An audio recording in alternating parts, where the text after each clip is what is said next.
Susan Gardner here for Municipal World. We're in Quebec City this week, and joining me in the Municipal World Media Centre is Doug Gilchrist from the city of Kelowna, BC. Welcome. Thank you very much.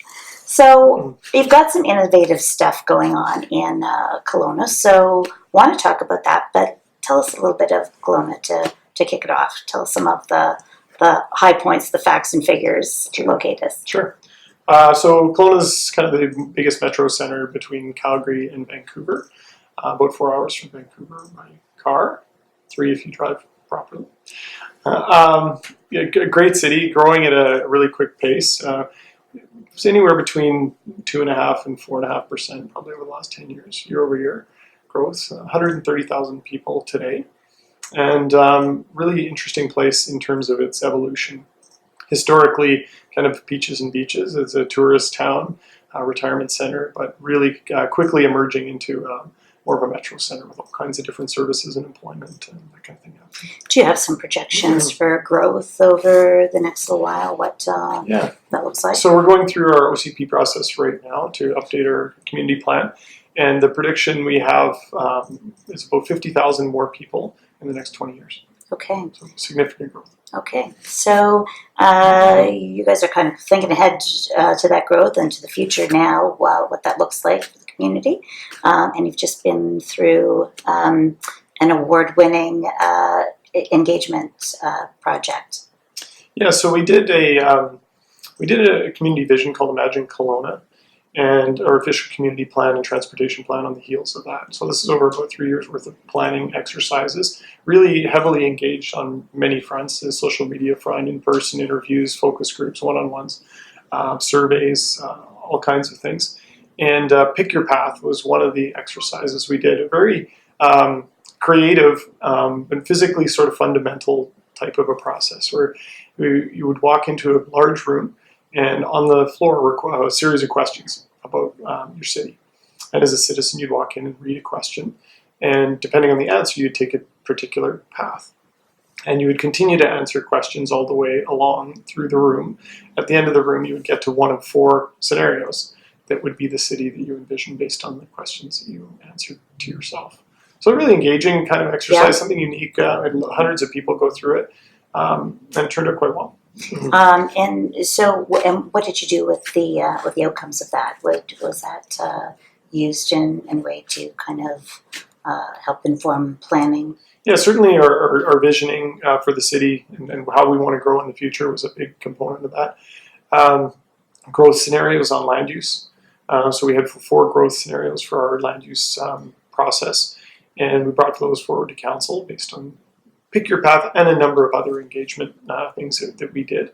So it was just one component of many, but really informative on how our citizens would like to see the city grow. And of course, you match that up with best practices, professional standards, the information and talent of our planners.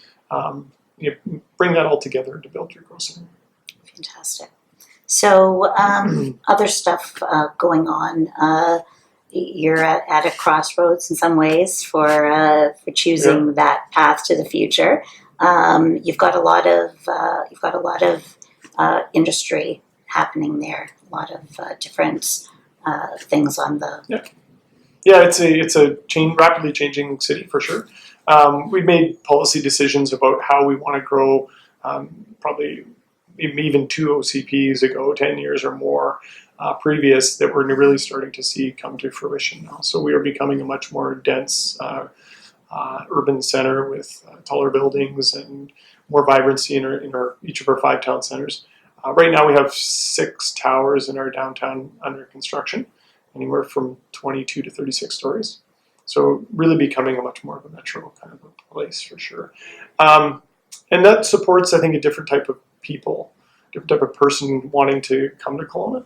So people that are accustomed to the sophistication, vibrancy, and happenings of the bigger centers without some of the things that come with those bigger centers, significant traffic problems or whatever that might be. So they get a bit of a down-home feel, but they still have some of that vibrancy of the big town center. So The tech industry is booming. We have over 12,000 people employed in the tech industry. Nearly 700 companies, tech companies, from 2 people to hundreds of people, and a $1.7 million economic annual impact as a result of that industry. So that's really growing, and we have a tech accelerator operating in an innovation building that a local entrepreneur was heavily involved in make happen, and that's kind of changed the face of our demographic a little bit.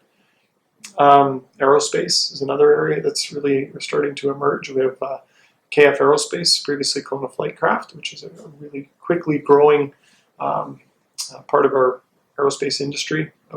We own our own airport in Kelowna, an international airport, 10th busiest in the country. Got to get a plug in for them. Yes. So lots of really interesting components in Kelowna these days. Public institution, post-secondary institutions, University of British Columbia, and Okanagan College comprised are over 20,000 students, and a regional hospital. So lots of really cool pillars in Kelowna. It's really kind of a hub for the surrounding area as well. Anything else going on in Kelowna that you want to share with us while we're here? Development, certainly development is busy in Kelowna, which is always hot on council's agenda. Their primary role, it seems, is development approvals these days. We did nearly $1 billion in building permits last year, which was a record year for us, and we could be on track for yet another one. And it's a good balance between industrial, commercial, institutional, and residential. But certainly those are all the good things, and we're not without our challenges in Kelowna. Do you have challenges around affordable housing and that kind of thing?